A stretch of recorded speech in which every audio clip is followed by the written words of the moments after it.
Hi, I'm Tanya from Lovely Greens, and I'm so excited to be sharing something with you that I have been working on for quite a while.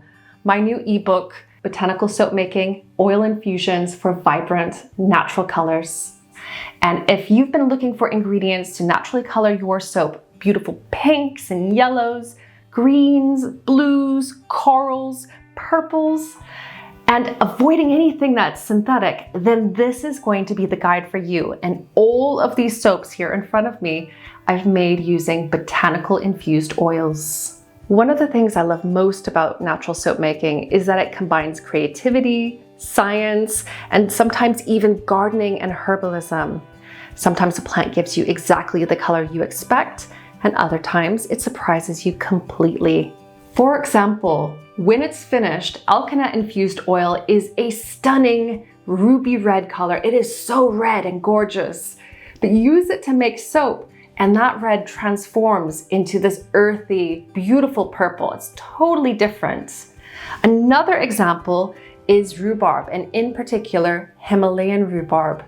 The infused oil that it makes is electric yellow. So yellow that you would hardly believe that it turns into this when finished. And use a little bit less than that and you can get a completely different shade, this beautiful pink.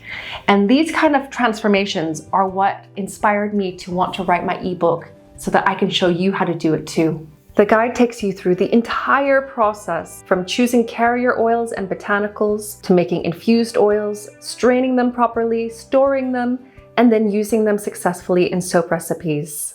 One thing that I have learned over the years is that natural colorants can yield some spectacular results, truly stunning, colorful soap. But they can also be unpredictable and disappointing. And there are just so many factors that go into naturally coloring soap, especially when we're talking about infused oils and plants in general.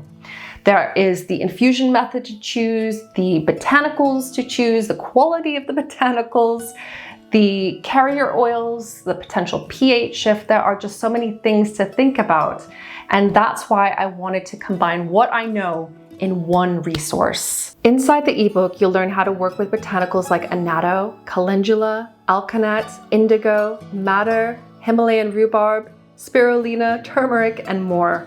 Each one has its own personality and color potential. You'll also discover several infusion methods, from traditional month-long infusions to faster heat-assisted methods if you'd rather not wait weeks to see results.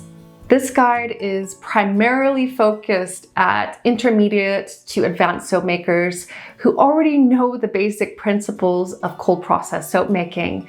But if you are an adventurous beginner, I think that it can benefit you too.